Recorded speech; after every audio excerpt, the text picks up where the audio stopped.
মা। হ্যাঁ বৌমা বলো। মা বলছিলাম আপনার ছেলে ফোন করেছিল, বললো কি যে সন্ধেবেলা আমাকে নিয়ে একটু বেরোবে, তো আসার সময় আমরা একবারে ডিনারটা বাইরেই করে আসবো।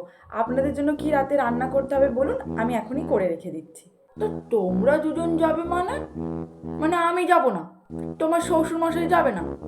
তোমার লটু দিদি যাবে না? লটু দিদির বর যাবে না? তার দুটো বাচ্চা আছে, তারা যাবে না? নিজেরা নিজেরই যাবে খালি নাকি? আমাদের বাড়িতে সব হয় না, যেখানে যাব সবাই মিলে যাব। ও আচ্ছা আচ্ছা। কিছুদিন পর। মা। আরে লটু মাঝে আয় আয় আয় মা আয়, বস।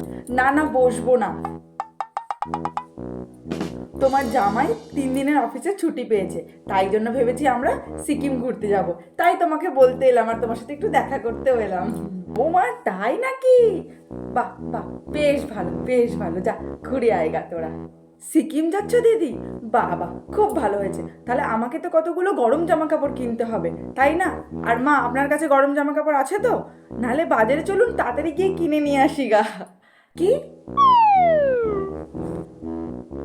কি হলো, আপনারা আমার দিকে এইভাবে তাকিয়েছেন কেন? দিদি একা যাবে নাকি? আপনিই তো বলেছিলেন যে এই ঘরে এরকম নিয়ম নেই, গেলে সবাই মিলে যাব। এই জন্যই তোমার বাড়িতে আসি না, ভাল লাগে না আমার।